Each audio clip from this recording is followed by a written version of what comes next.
আলহামদুলিল্লাহি নাহমাদুহু ওয়া নুসাল্লি আলা রাসূলিহিল কারীম। Word meaning and definition. Calligraphy, অলংকৃতভাবে লেখা বা সুন্দর হস্তাক্ষর। ডেফিনেশন, ক্যালিগ্রাফি হল নির্দিষ্ট কৌশলে বা ছন্দময় রেখার মাধ্যমে উপস্থাপন করা।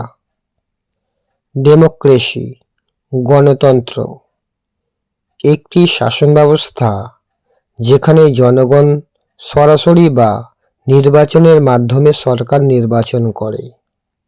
রিপাবলিক, প্রজাতন্ত্র, এমন রাষ্ট্র ব্যবস্থা যেখানে রাষ্ট্রপ্রধান নির্বাচিত হন জনগণের দ্বারা, বংশগতভাবে নয়।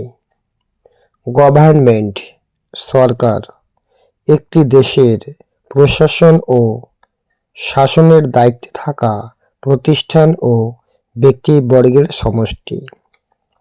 ইলেকশন, নির্বাচন, জনগণের ভোটের মাধ্যমে নেতৃত্ব বা প্রতিনিধি বেছে নেওয়ার প্রক্রিয়া। কনস্টিটিউশন, সংবিধান, দেশের শাসন ব্যবস্থা, অধিকার ও আইন কাঠামো সম্পর্কে সর্বোচ্চ লিখিত আইন। ভোট, ভোট, প্রার্থী বেছে নেওয়ার জন্য আনুষ্ঠানিকভাবে মত প্রদান। ক্যান্ডিডেট, প্রার্থী, যে ব্যক্তি নির্বাচনে অংশগ্রহণ করে। সিটিজেন, নাগরিক, যে ব্যক্তি কোনো দেশের আইনের অধীনে অধিকার ও কর্তব্য পালন করে। রাইটস, অধিকার, রাষ্ট্র কর্তৃক নাগরিককে দেয়া আইনি সুবিধাসমূহ।